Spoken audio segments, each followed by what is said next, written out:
ആണിന്റെ വിജയം എന്ന് പറയുന്നത് ഒരു പെണ്ണാണ് അല്ലേ? ഒരു ആണിന്റെ വിജയം എന്ന് പറയുന്നത് ഒരു പെണ്ണാണ്. ഒന്നെങ്കിൽ അത് ഉമ്മയാകും അല്ലെങ്കിൽ ഭാര്യയാകും.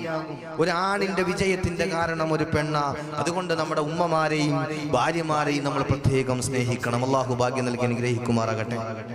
അല്ലാഹു ഭാഗ്യം നൽകി അനുഗ്രഹിക്കുമാറാകട്ടെ. അതുകൊണ്ട് നല്ല ഭാര്യയെ നമ്മൾ കണ്ടെത്തണം. ആരാ നല്ല ഭാര്യ? നല്ല ഭാര്യയെ കണ്ടെത്തണമെന്ന് പറഞ്ഞ ആരാ നല്ല ഭാര്യ? അല്ലാഹുവിന്റെ റസൂൽ സല്ലല്ലാഹു അലൈഹി വസല്ലമ തങ്ങളോട് ചോദിച്ചു, ഏത് പെണ്ണാണ് നല്ല പെണ്ണ്?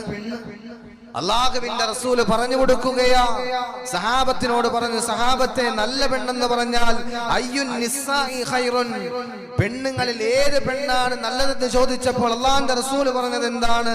ഖൈറുൻ നിസ്സാ, നിസ്സായിൽ ഏറ്റവും നല്ല പെണ്ണെന്ന് പറയുന്നത് അല്ലത്തി, ഒരു പെണ്ണ തസ്റുഹു ഇദാ നളറ, ഭർത്താവ് നോക്കിയാൽ സന്തോഷിപ്പിക്കുന്ന പെണ്ണാണ് ഏറ്റവും വലിയ ഖൈറായ പെണ്ണ് എന്ന് പ്രവാചകൻ സല്ലല്ലാഹു അലൈഹി വസല്ലം തങ്ങൾ പഠിപ്പിക്കുകയാണ്.